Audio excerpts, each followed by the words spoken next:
김보국 새만금 연구센터장님 함께 하셨습니다. 네, 박수 부탁드리겠습니다. 전북대학교 지역건설공학과 장태일 교수님이십니다. 네, 한국농어촌공사 전북지역본부 최정훈님 참석하셨습니다.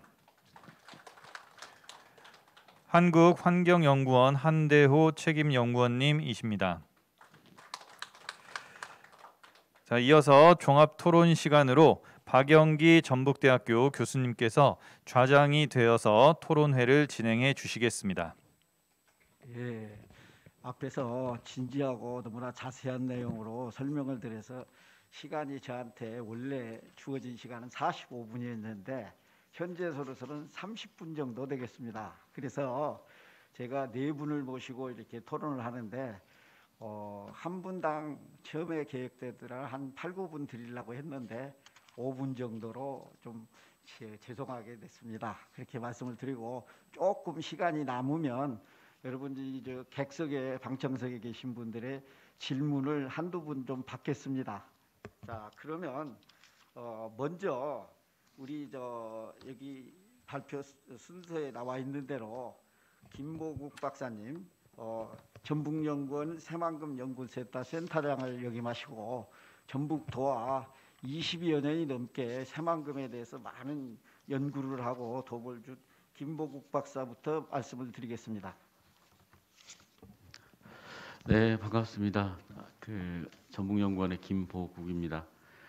앞에서 황대호 박사님이 워낙 자세하게 새만금 설명해 주시고 수질 개선을 위해서 어떻게 해야 되는지까지 대책까지 얘기해 주셨고 토론자로서 상당히 곤란한 상황이 되겠습니다. 그래서 아무래도 황 박사님이 얘기하지 않은 부분을 갖고 얘기를 해야 될 것 같습니다. 새만금 수질은 제가 이제 저도 앞에서 박영 교수님 얘기하셨지만 제가 본격적으로 새만금에 관련돼서 일을 하기 시작한 제가 2004년부터 시작했으니까 근 한 16년, 17년 정도 되었네요. 그러면서 이제 어떤 느낌을 받냐면 새만금 수질 개선 대책도 과거와 다르게 뭔가 생명력이 있다. 그냥 매번 수질 개선 대책을 중점적으로 열심히 했는데 새롭게 관리해야 될 것들이 새로 나타나기 시작을 해요. 그럼 뭐냐면 우리가 그 새만금 수질을 관리를 할를 이제 크게 두 가지로 나누는데요. 수질과 수량의 관리입니다. 개선을 위해서는 제일 중요한 게. 근데 수질적인 측면을 보면 과거에 그 중요했던 것이 뭐냐면 새만금호의 부영양화의 방지였어요. 녹조와 적조 만들어내지 않는 거. 그러다 보니까 영양염류의 관리가 상당히 중요했죠. 그래서 초기의 관리적인 측면을 보면 대부분 이 영양염류를 저감하고 개선하기 위한 노력들을 많이 했어요. 그래서 하다못해 사수종합 처리장의 방류수 수질 기준을 굉장히 강화하는 그 정책도 했었고요. 그래서 성과를 얻었습니다. 앞에서 황도 박사님 말씀하신 대로 TP의 방류 하수 처리장에서의 방류수 농도가 획기적인 개선을 이루었단 말이죠. 그래서 저희들 봤을 때 절대 상류적에 우리가 노력했던 것들이 허사가 아니다. 왜 수치적으로 나타나고 그래프에서 보이는데 왜 그거를 우리가 노력을 하지 않고 그간의 정부에서 투입된 돈이 마치 무의미하게 투입되고 아무 효과가 없다 이렇게 얘기하는 것이 좀 불쾌했던 이런 상황도 있었는데 문제는 이렇게 해서 성과를 냈고 밖에서는 또 새로운 이슈를 갖고 나오는 거죠. 뭐냐면 최근의 이슈는 뭐냐면 이제 COD입니다. COD. 작년에 굉장히 많이 얘기를 들으셨을 거예요. TP의 개선을 했지만 결국은 새만금의 목표의 가장 큰 기준 중에 목표항목 중에 하나가 이제 COD인데 COD는 달성하지 못했지 않느냐고 얘기를 합니다. 물론 달성하지 못했죠. 당연히 수치적으로 그러니까 왜 앞에서 그 대책을 그거에 관련된 중점적 대책을 하지 않았기 때문에 그래서 앞으로의 수질 관리적인 측면이 이제는 TP에서 COD 또 최근에 이제 COD가 아니고 TOC라는 관리 항목으로 변화가 되고 있습니다. 그래서 이런 TOC에 대한 관리적인 측면에 환경 기초 시설의 보강이 이제 이루어져야 되는 상황으로 바뀌는 거죠. 즉 새만금호의 수질은 생명력 있게 새로운 관리 항목들이 나오고 우리는 새롭게 거기에 대해서 대응해 가야 되는 상황이 지금 펼쳐지고 있고요. 두 번째 문제는 뭐냐면 앞서 설명을 하셨듯이 굉장히 환경기출수질을 하면서 저모여모이라는 것을 개선해 왔습니다. 그래서 이제는 어떻게 환경기출시설을 하더라도 낮출 수 있는 한계 선상에 와 있다는 거죠. 그러면 추가적으로 개선을 위해서는 무엇을 해야 되느냐의 문제입니다. 이제 그건 뭐냐면 우리가 관리하지 못했던 못했던 것들을 찾아서 관리를 하는 측면으로의 수질 개선 방법, 수질 대책들이 바뀌어 가야 되는 거죠. 그게 뭐냐면 우리가 보는 이제 불법 방류에 대한 최대한 관리 감독이 있어야 되고요. 그 다음에 미처리 하수에 대한 부분들을 찾아내야 됩니다. 제가 최근에 그 사례를 보면 이제 도시 지역이 발달된 지역 중에 이제 저희가 하수 강거 정비를 많이 하긴 하지만 실질적으로 강거 정비가 완전하지 못하거든요. 때에 따라서는 오조팝이 돼가지고 상시적으로 하천으로 방류되는 내용들이 있습니다. 그것들을 찾아서 제대로 하수정말 처리장에서 처리가 될 수 있도록 유도를 해줘야다만이 현재보다 더 나은 수질 개선 쪽으로 방향을 잡아줄 수 있다는 거죠. 그래서 앞으로 남아 있는 일들은 미처리, 하수, 불명수, 그 다음에 불법 방류되고 있는 여러 가지 축산폐수 같은 것들을 관리하는 정책들이 따라가줘야만이 좀 더 지금보다 나은 수질 개선 대책을 얻어낼 것이다. 이게 이제 수질적인 측면이고요. 그 다음에 유량적인 측면을 보면 깨끗한 물의 확보와 관리된 물이 하천으로 들어가야 되는 겁니다. 앞서 설명드렸듯이 깨끗한 물이라는 것은 지금 현재 완경관광, 동진강의 유량을 유지하는 건 거의 용담댐과 섬진댐에서 나오는 방류수입니다. 근데 그 깨끗한 물이 결국 어디에 활용이 됩니까? 농업용수로 활용이 많이 되고 있죠. 그럼 농업용수가 활용된 이후에 어떻게 나옵니까? 결국은 하천의 유량을 유지하는 것은 농업지역에서 활용되고서 남아있는 물들이 오염된 물이 하천으로 유입돼서 결국은 하천의 수질을 좌지우지하게 되는 거죠. 그 물에 대한 관리적인 측면이 이제 강화돼야 되는 겁니다. 물론 농민들께서는 굉장히 깨끗한 물을 활용하셔야 됩니다. 활용한 이후에 그 하천으로 방류되는 농업 배수를 어떻게 좀 더 깨끗한 물을 만드는 상태에서 하천으로 유입될 수 있도록 우리가 노력을 할 것인가에 대한 부분이 이제 점점 중요하게 되는 거죠. 앞서 그 인공습지 말씀을 하셨습니다. 그와 같이 하천으로 들어오기 전에 어떠한 하드웨어적인 시설 또는 소프트웨어적인 측면의 관리적인 측면이 들어가야 이후에 하천 수질 개선이 이루어질 것이라는 거죠. 그거는 저희들이 매번 강조하는 부분이 이제 향후에 그 새만금의 수질 관리는 빗정 관리적인 측면이 굉장히 중요하시게 될 것이라는 것이 여기에서 유래되는 거라고 말씀을 드릴 수 있습니다. 이 빗정 관리는 결국 누구의 참여를 유도를 해야 되냐면 지역 농민들, 즉 생활하고 있는 주민들의 참여가 적극적으로 필요한 거죠. 왜 그러냐면 이제 하드웨어적인 환경기출소에서 처리가 어느 정도 이루어졌으니 이제 그거를 발생원으로 발생을 시키고 있는 주민들 또는 농민들께서 적극 참여해서 가능하면 내가 발생하는 오염원 양을 줄여지는 역할들을 해주셔야만이 새만금 수질 개선 대책이 좀 더 효과를 발휘할 수 있다고 생각합니다. 요거는 결국은 그 호수 내에서 가장 중요한 상류 유역의 관리가 중요하다고 말씀하셨듯이 상류 유역에서 이런 부분의 오염원들을 최대한도로 낮춰 주셔야만이 향후에 새만금 호에 해수가 됐든 담수가 됐든 목표 수질을 달성하는 그 최종의 목표를 이뤄낼 수 있지 않을까 이렇게 생각이 됩니다. 이상입니다.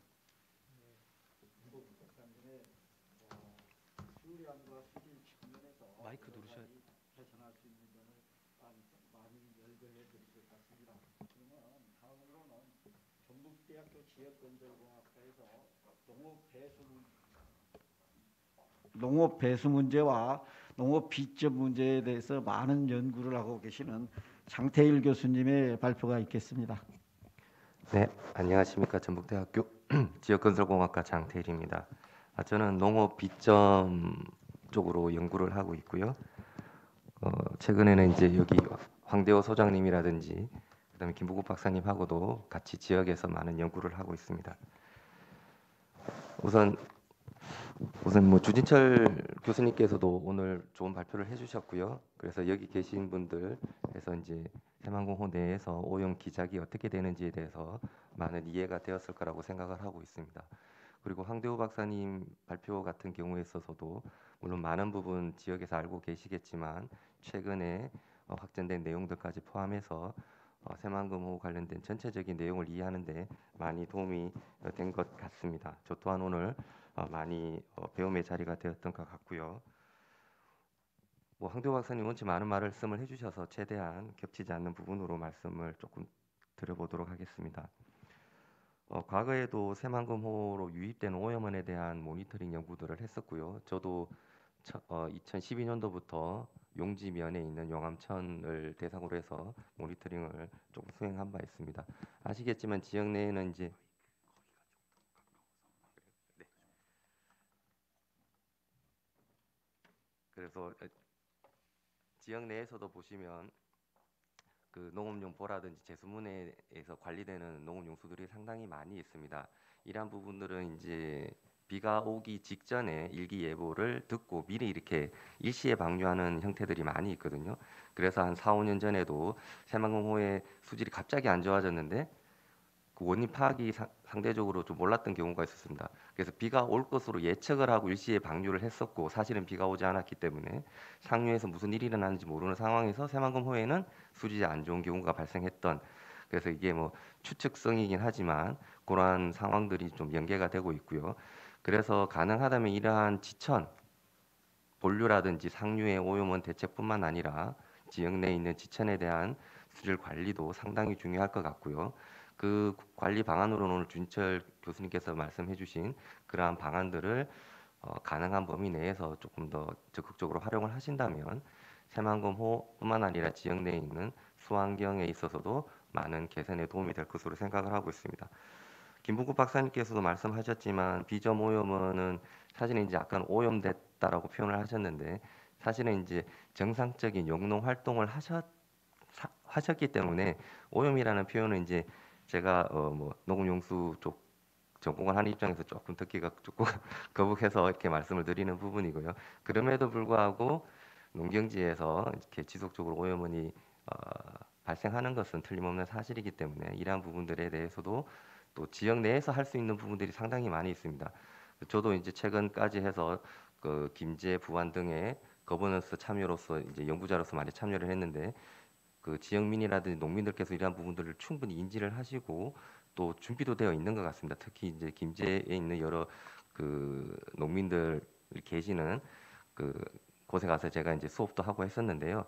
그런데 이제 그게 수혜를 받는 지역들이 상대적으로 작습니다. 아까도 말씀드렸지만 농업 비점 오염이라는 것이 사실은 농경지 전체에 다 이러한 관리 기법이 되었을 때 겨우 뭐 4%, 5% 정도밖에 되지 않는 부분이거든요. 그래서 그러한 형식적인 접근보다는 조금 더 효율적인 부분으로 될 수 있도록 많은 노력을 해주시면 좋을 것 같다라는 말씀을 드리고 싶습니다. 그리고 마지막으로 제가 이제 금강유형 물관리, 그 다음에 영섬유형 물관리 종합계획의 연구자로 참여하고 있는데요. 사실 이게 시기적으로 많이 어려움이 있습니다. 자연과 함께 공존이라는 대의 명분이 있기 때문에 지역 내에서 이제 농업용수라든지 기타 중심으로 이렇게 그 물관리라든지 이런 측면을 많이 이렇게 그 염두를 두고 계시겠지만 대외적으로는 상당히 어려움이 있기 때문에 이러한 부분들 아까 황대호 박사님께서 잠깐 말씀해 주셨지만 그러한 부분에 있어서도 좀 체계적으로 대응할 수 있는 부분들이 필요합니다. 실제적으로 영섬이라든지 금강에서도 물을 저희들이 원하는 만큼 또는 현재 보내는 만큼 앞으로도 계속 그러한 수자원을 받을 수 있을지에 대해서는 상당히 이제 조심스러운 부분들이 있고요. 물론 이제 현 계획에서는 그러한 부분들을 터치를 할 수 있는 상황이 아니라서 건설적인 방향으로 되고 있지만 향후 20년 계획이 다음에 수립될 때에는 과연 그렇게 될까? 새만금 계획은 앞으로도 한 50년이 더 걸리는 부분이 있는데 그러한 부분들이 좀 유기적으로 연계될 수 있도록 여기 계신 모든 분들이 이제 지속적인 관심을 가지고 노력을 해주셨으면 좋겠습니다. 네, 감사합니다. 예, 장 교수님께서 특이하게 지금 한 가지 지금 걸어놓으신 문제는 뭔 문제를 지금 말미에 이야기하셨냐면 금강유역 물관리 계획에 참여하시고 있으면서 새만금유역의 농업용수 사용에 대한 전반적인 국가적인 계획에 참여하고 있는데 현재 국가적인 현실로 봤을 때 우리 전라북도의 만경동진강에 있어 사용되는 농업용수의 공급의 한계를 여실하게 지적하신 것 같습니다. 그래서 이제 여러분들이 특히 김제시 같은 경우는 과거와 같이 충분히 많은 물을 갖다 우리 마음대로 쓰고 할 것 같지만은 국가적으로 그런 것에 대한 이슈화되고 또 환경단체의 어떤 갈등 문제가 있기 때문에 그런 것들이 뭔가 앞으로 우리가 세계적으로 대응해야 할 문제가 있다는 것을 말씀드린 것 같습니다. 자, 그러면 다음으로 우리 농어촌공사에서 오신 최종훈 박사님은 또 오랫동안 농업농수 새만금센터 본원에 있으면서 전북 새만금에 오랫동안 활동하셨고 연구도 많이 하셨습니다. 그래서 어떻게 보면 오늘 이 토론 온 자리에 저희들하고 친근감이 있을 정도로 열심히 연구하시고 농업용수에 대해서 탁월한 실적을 많이 가지고 계신 분입니다. 자, 그러면 우리 최종훈 박사님이 발표할 순서가 되겠습니다. 저는 95년도에 그 농어촌 공사에 입사해가지고 새만금 호우 수질에 대해서 그동안 계속 그 현장에서도 보고 또 연구도 하고 그 페이퍼도 내고 논문도 내고 이렇게 여러 가지 이렇게 하다가 보니까 그동안 이 새만금에 대한 그 이슈들이 계속 바뀌어 왔었는데 그 이슈들이 바뀌어 온 것을 중에서 오늘 발표한 내용 중에서 중요한 내용 중에서 좀 이런 것들 좀 더 생각을 해봐야 되지 않느냐라는 쪽을 위주로 해서 말씀을 드리겠습니다. 처음에는 이제 농업용수의 안정적인 확보에 대한 문제입니다. 아까 황대호 박사님도 말씀하셨지만 그 금강호에서 지금 서포 나포 양수장에서 옥구 저수지로 해가지고 관로로 해서 옥구 저수지에 그 뚝 높이기 사업을 해서 거기서 이제 이 농업용수를 공급하는 그 계획으로 지금 이제 그 새만금 호 내에 농업용지 109서부터 609까지 공급하려고 지금 계획을 잡고 있는 걸로 알고 있습니다. 그런데 이런 것에 대해서는 아까 그 금강 쪽에서의 그 수리권 문제하고 금강학원의 그 보건 문제가 걸려 있긴 하지만 농업용수 해결을 위해서는 꼭 필요하다라는 것이 우선 전제가 되어야겠다는 게 제 생각이고요. 그리고 황대호 박사님이 아까 말씀하시기를 논에서 밭으로 바뀌기 때문에 그 용수량이 줄어든다 그렇게 말씀하셨는데 용수량이 줄어들긴 합니다. 하지만 이 전으로 답에서 전으로 바뀌게 되면 더 좋은 양질의 물을 더 가져와야 되기 때문에 그러한 뭐 비닐하우스나 아니면 전작에 대한 밭농사에 대한 그런 농업용수 수질에 대한 요구가 더 높아질 것이라고 생각합니다.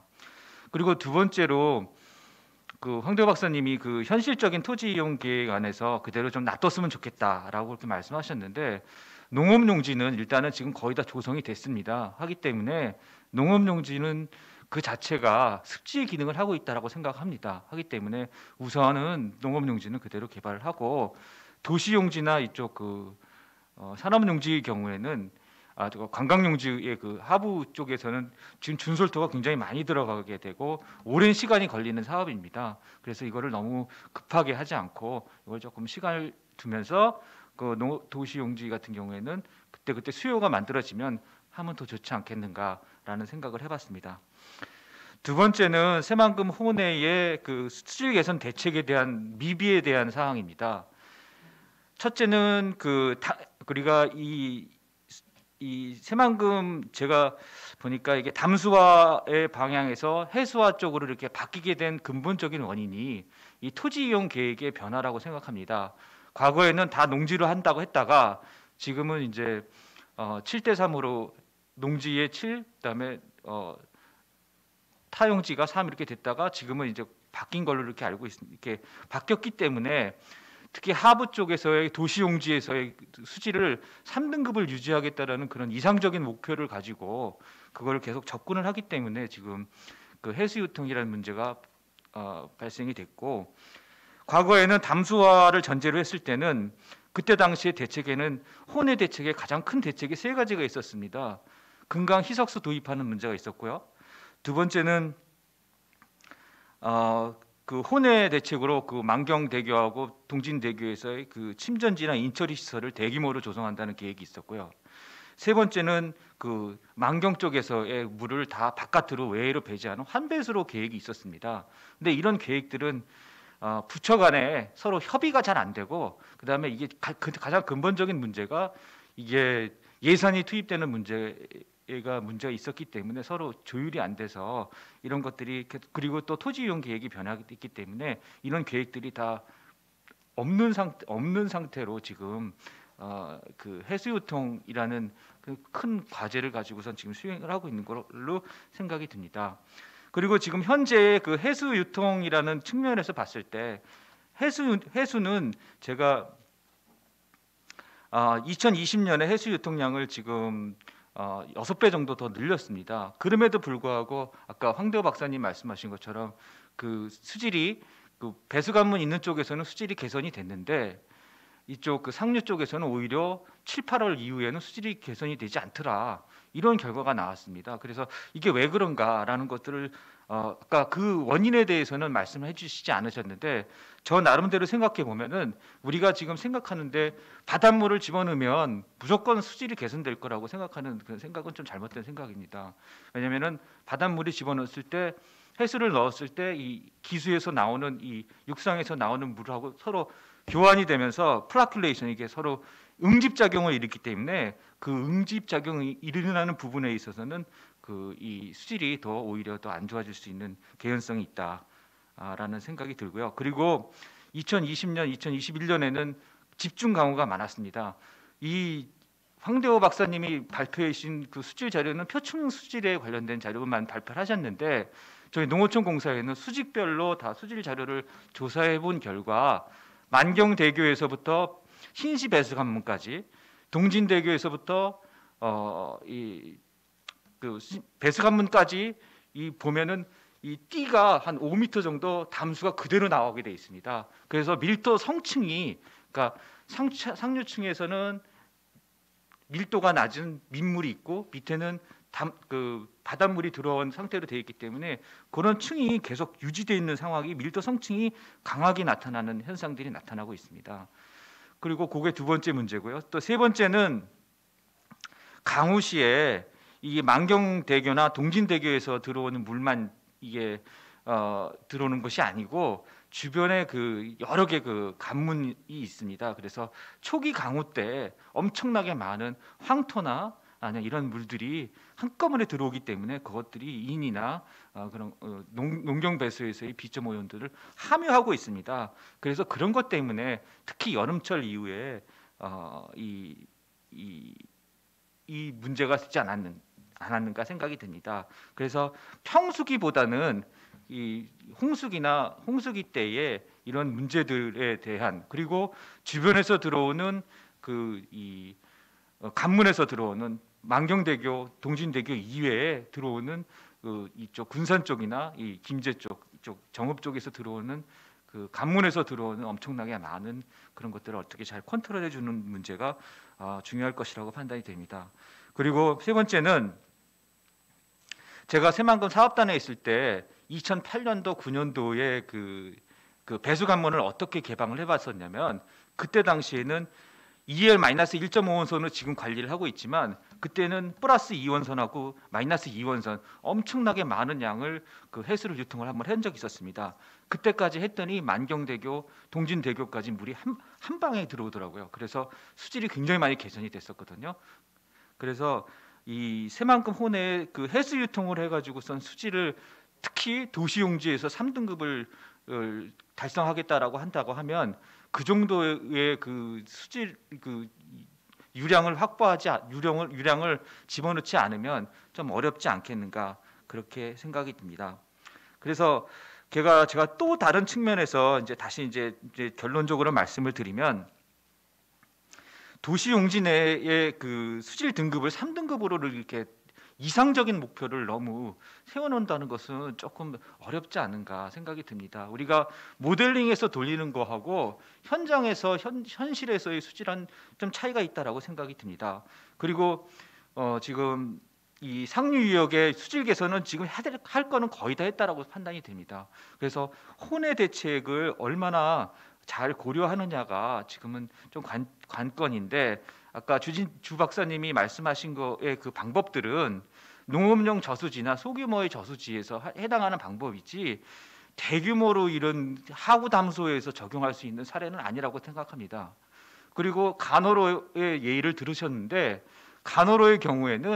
간호로는 지금 밑에 바닥에 완전히 다 썩었습니다. 그래서 그 바닷물이 그 위에서 물을 흘려보내긴 하나 그 흘려보는 물 때문에 바깥쪽에는 다 어장이 형성이 돼 있어가지고 물을 내보내지도 못하는 상황이 되어 있습니다. 그래서 이러지도 못하고 저러지도 못하는 그런 상황이 있기 때문에 간호로의 예를 여기 새만금호에다 적용한다는 것은 일부 맞을 수는 있겠지만 이것이 새만금호는 좀 좀 다르다. 그래서 제가 말씀드리고 싶은 거는 이 하구 담수에서 만약에 수돗물을 집어넣는다고 해도 도시용지에서는 3등급을 달성하기 너무 어렵지 않는가.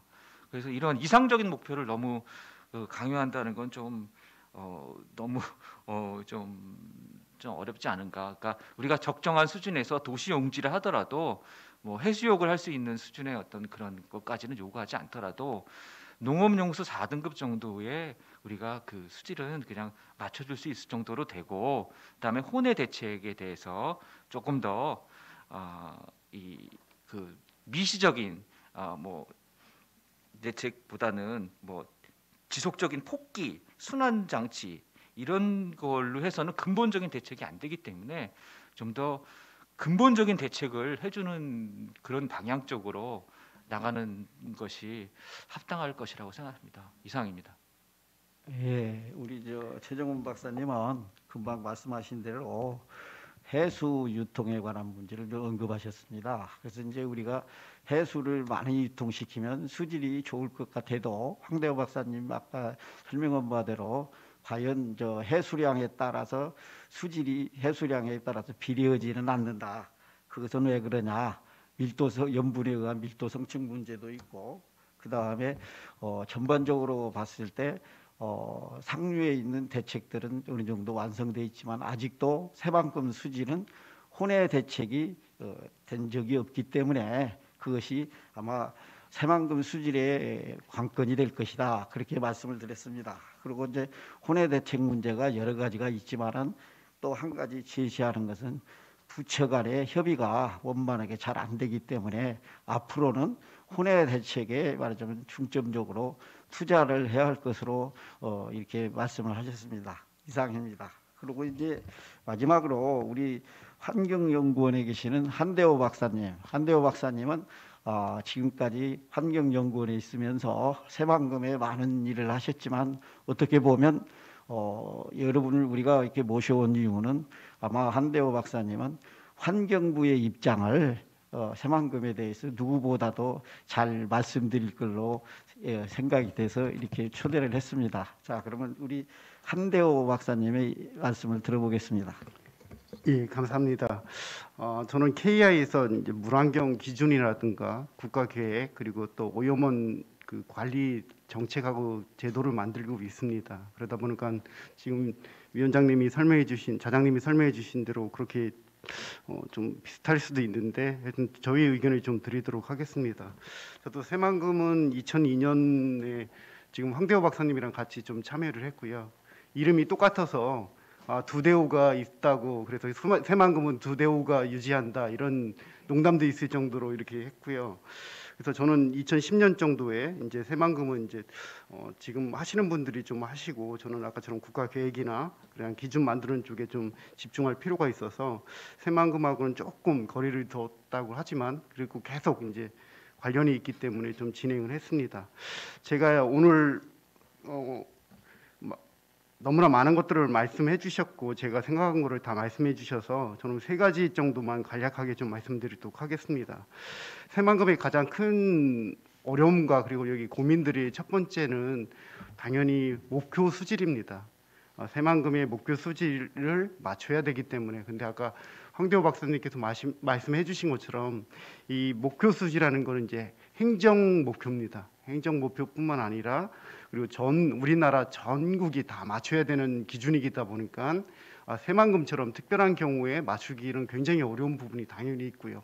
그럼에도 불구하고 아까처럼 궁극적으로 맞춰야 되는 목표이기 때문에 당연히 지키는 건 많습니다. 그러면 아까 발표에서도 제시하신 것처럼 목표 수준은 당연히 궁극적인 목표이기 때문에 여기서 50년을 잡았다면 50년 후에까지 달성에 대한 목표고요. 지금 필요한 건 관리 목표가 굉장히 중요한 부분입니다. 왜냐하면 새만금은 저도 지금 20년이 지났지만 계속 진행되고 있습니다. 아까 살아있다는 표현을 해주셨는데 계속 진행되고 있기 때문에 이 단계별로 어떤 목표를 달성하고 유지하고 하는지가 굉장히 중요한 부분이고요.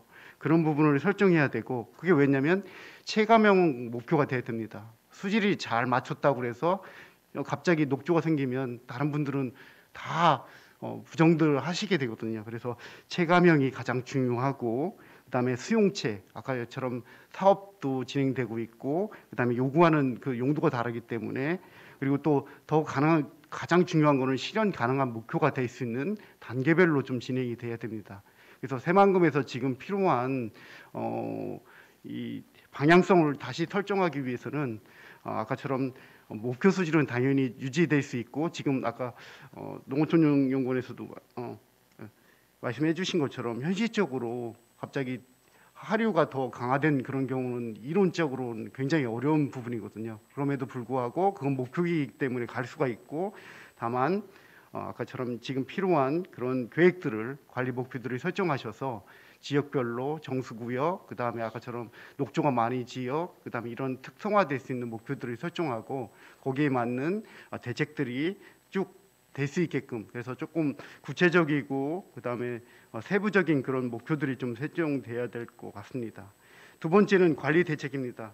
주 교수님께서 많은 것들을 해주셨어요. 근데 새만금 아시겠지만 서울시가 새로 생기는 거예요. 그래서 그 작은 것들을 하기 위해서는 인위적인 걸 하려면 지금도 고민처럼 엄청난 비용이 들어갑니다. 그리고 그게 실현 가능한지에 대해서 검토가 안 되는 부분이기 때문에 인위적인 수단을 계속 대책으로 쓰는 것은 한계가 있습니다. 특히 호수내에서의 인위적인 수단은 굉장히 한계가 있고요. 그리고 대부분의 지금 얘기되는 얘기들을 들어보면 결국 자연에 의해서 많이 좌지우지됩니다. 비록 오염물이 들어오지만 온도가 높아지거나 아니면 정체가 심해지거나 하게 되면 아무리 깨끗해도 자연적인 현상들이 일어나기 때문에 그래서 저희가 돈을 최소화시키고 가장 쉽게 하려면 자연적 자정 능력을 활용할 수 있는 그런 것들을 많이 활용해야 됩니다. 아까처럼 예를 드신 것처럼 맨 끝에 농수로 들어갈 때 그냥 둔치 같은 이렇게 그 둔벙 같은 걸 하나 만들어도 그 효과가 굉장히 큰 거는 그건 인위적이라고 할 수는 없지만 할 수도 있지만 실제적으로는 자연적인 현상들을 이용하는 거거든요.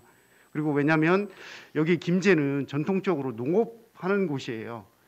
농업을 100년, 200년 해오셨는데 어느 날 그게 다 오염물이라고 얘기하면 커다란 문제가 발생될 수 있습니다.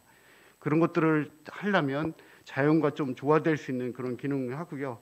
그래서 제가 제안을 드리면 그동안은 이제 아까처럼 국가 계획이나 이런 목표를 위해서 만들었다면 내년부터는 새만금에 적합한 맞춤형 관리제를 좀 만드셔서 아까처럼 최대한 같이 할 수 있고 활용할 수 있는 것들 너무나 넓은데 그거를 크게 만든다는 거는 한계가 있습니다. 그래서 요소별로 맞춤형 관리제를 만들어서 그거를 특성화시켜서 해야 됩니다. 그렇게 많이 바뀌었습니다. 제도가 많이 바뀌었기 때문에 하고요. 마지막으로 제가 처음 이 새만금을 접할 때부터 계속 고민한 게 그겁니다. 오늘 논의도 되고 계속되는 것 중에 하나가 갈등입니다. 갈등. 새만금은 만들어졌지만 진행되고 있지만 가장 중요한 게 갈등이었고요. 갈등으로 인해서 지연이 되기 때문에 비용도 엄청 늘어갈 뿐만 아니라 그 갈등에 의해서 되는 비용이 지금처럼 저희 새만금에서 많은 투자한 비용보다 훨씬 많은 비용을 사회적으로 그리고 여기 발생하고 있기 때문에 어떻게든 그 갈등을 줄일 수 있는 그런 형태로 조금 갈 필요가 있습니다. 특히 그동안은 중앙정부 중심으로 새만금을 갔다면 이제는 어느 정도 방향성이 나왔기 때문에 지방정부 중심으로 아까처럼 관리도 하고 그다음에 계획도 만들고 관리 목표로 해서 조금 중심으로 오늘도 김제에서 이런 행사가 있다는 것도 그런 역량을 보여주는 거기 때문에 더 이상 중앙정부 중심의 새만금이 아니라 지방정부 중심으로 각 해당되는 영역에서 아까처럼 목표도 만들고 그다음에 관리 대책도 만들고 그다음에 갈등도 관리하고 해서 그 목표에 따라서 좀 진행이 되면 어떨까 합니다. 그래서 아주 쉽지만 굉장히 어려운 부분이지만 그렇게 돼야만 새만금의 미래는 50년이 저희가 저도 50년 정도 걸릴 거라고 예상을 하고 있지만 나머지 30년은 김제든 이 지역 분들이 실제 원하시는 그런 모습과 그다음에 그거를 활용할 수 있고 이용할 수 있고 거기서 이익을 얻으실 수 있고 생활의 터전이기 때문에 거기에 맞는 새만금을 좀 구체적으로 좀 만들어 주시면 훨씬 좋을 거 하고 너무 추상적인 말씀을 드리지만 그런 방향으로 한번 좀 고민해 주시면 어떨까 합니다. 그래서 좀 기존에 그 계속됐던 그 반복됐던 것들을 좀 정리를 하고 지방에서 다시 한번 새로운 새만금을 좀 계획하고 앞서가는 게 좀 필요하지 않을까. 그러면 다들 도와주실 거라고 저희가 판단되고 어차피 여기 사시는 분들이 중심이 되지 않으면 지속 가능성은 없다고 판단이 됩니다. 그래서 지속 가능한 새만금에 대한 미래 모습을 새롭게 좀 만들어 주시면 좋을 것 같다는 저희 마지막 의견을 좀 드리도록 하겠습니다. 예, 한 박사님의 말씀을 제가 요약해서 한 3가지 말씀드리겠습니다. 한 박사님, 새만금의 목표 수질이라고 하는 것은 여건의 변화에 따라서 탄력적으로 목표 수질이 설정되어서 실현 가능한 것이 되어야겠다는 것을 이야기하셨고, 두 번째 관리 대책이 필요하는데 구체적이고 세부적인 관리 대책이 필요하는데 이러한 것들이 자연적인 현상을 활용한 대책이 돼야 한다고 이렇게 이야기하셨고, 그 다음에 요소별로 맞춤형 대책이 필요하다. 그리고 이제 세 번째, 누구나 다 아시는 바와 같이 갈등에 따른 사회적인 비용을 저감해야 하게 되겠고, 앞으로는 중앙정부보다는 지방정부 중심으로 해야겠다는 것을 발표를 하셨습니다. 자, 그런데 이제 네 분 패널들한테 제가 충분한 시간을 드리지 못해서 죄송하고요. 혹시 질문이 있다거나 하시는 분 간략하게 한 2분 정도 받아보겠습니다.